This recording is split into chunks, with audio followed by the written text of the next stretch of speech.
Your transitions might be the reason your videos still don't feel smooth to watch. If you're cutting straight from clip to clip right now, viewers are dropping off, and you probably don't even realize why. Today, I'm showing you 5 transitions that completely change the way your edits feel. I'm Agnes, and I'm here to help you master CapCut the easy way. Let's jump in.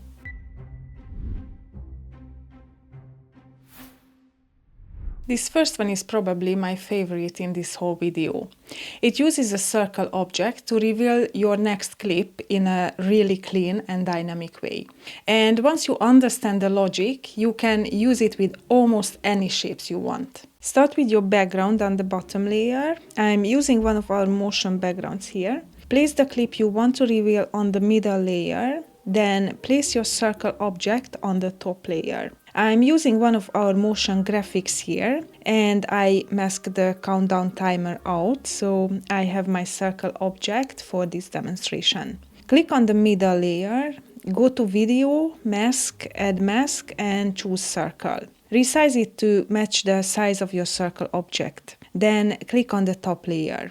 As this is a countdown, I'm moving my playhead where the countdown starts showing 1, but you can go where you want the transformation to start. Then go to Video, Basic, and add the transform keyframe. Move the playhead to near the end of the layer and move your circle object out of the frame completely. I'm moving it down to the left corner, rotate it to 360 degrees, move your playhead forward. In my case, I move it to where my top layer ends. Click on the middle layer and add a transform keyframe. Move your playhead forward again, stay on the middle layer and adjust the scale just enough to touch the top and bottom edge of the screen. Then return to the previous keyframe.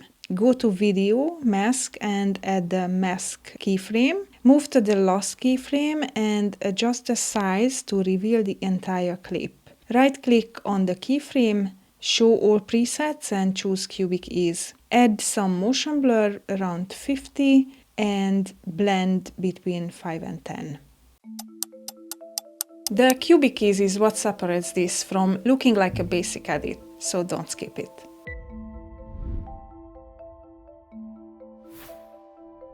This next one isn't a visual trick, it's an audio transition, and it is used in literally every professionally edited video you've ever watched. Good editors use this constantly because it makes videos feel connected instead of cut together. A J-cut is when you hear the audio of the next clip before it appears visually. An L-cut is when the audio from the first clip continues while the next clip starts. For an L-cut, extract the audio of the first clip, right-click and extract audio, and extend it under the second clip by trimming the first clip a little. Then fade it out so the transition feels natural. That's your L-cut. For a J-cut, I added some audio keyframes for the first clip to push the volume down at the end of the clip and move the start of the second audio under the first clip.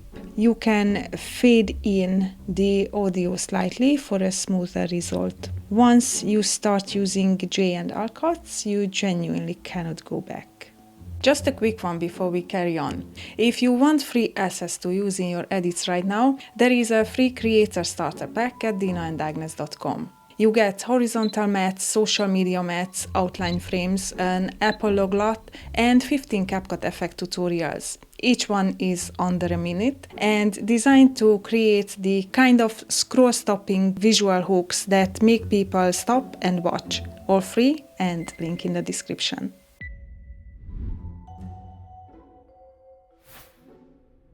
Now wait until you see this one. You take a single frame from your clip, cut it out, and send it flying off the screen. It sounds simple, and it looks incredible. Move your playhead to the first frame of the clip, highlight the clip, and tap Freeze. CapCut adds a little freeze section here, but we only need the freeze frame, so I'll delete the extra bit. Drag the freeze frame above the clip and trim it to about 20 frames. highlight the freeze frame, go to Video, remove background and select Auto Removal. Position your cutout where you like it to be, then add the transform keyframe at the start, move the playhead to the end and push the subject off the screen. Left, right, down, up, as you wish. Rotate it if you want some interesting movement to your subject or object, whatever suits your clip and what you want to demonstrate. The direction you push them off screen actually matters. Think about what feels natural for the subject. A person walking right should probably exit right. A jump should go up. Keep it instinctive and it will always feel intentional.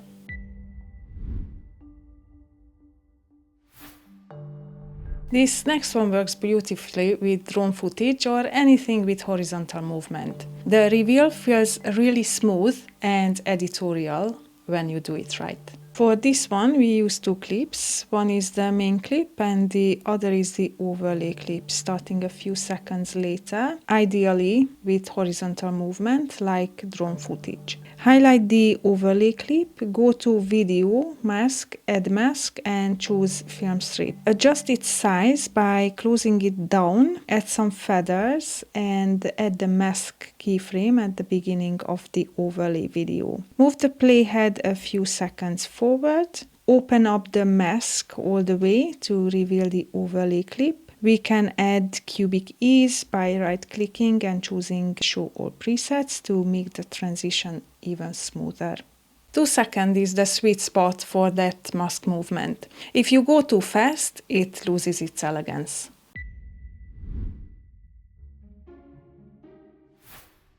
This last one looks really dramatic and complex, but it's actually just a blend mode and the chroma key working together. Stick with me on the layers, it clicks fast. Add 2 clips onto the timeline on top of each other, a few seconds apart. Add an ink splash overlay as a third layer, starting just a few frames before the second layer. Then add the 4th plain colored background layer on top. Choose whatever color you like. I'm using black this time. Highlight this background layer, go to Video, Basic Blend Mode and choose Screen. Then select the top 2 clips, right-click and create a compound clip. Stay on this compound clip layer, go to Video, remove background, choose Chroma key and select the white color so it matches the clip layer. Go back to Basic, Blend Mode and select Darken so these white edges will disappear. Adjust its size so it will cover a bigger chunk of your screen for a bigger effect. Select the ink layer, place your playhead to the very beginning, add an opacity keyframe at 100, move your playhead forward, adjust the opacity to 50 and move a little forward again and set it to 0. That opacity fade at the end is what makes the whole thing feel clean rather than abrupt. Small detail, but big result. And if you want the assets I'm using in this video, the Creator Asset Pack has lots, motion graphics, motion backgrounds, overlays and sound effects, all built to work together and designed to speed up your entire workflow. Link in the description. And if you found this helpful, hit that like button and subscribe. We post every single week and there is always something that is going to make your next edit better than the last one. And if you want more transitions right now, I've got another video waiting for you here. Go watch that one next, then go create something awesome and I'll see you in the next one.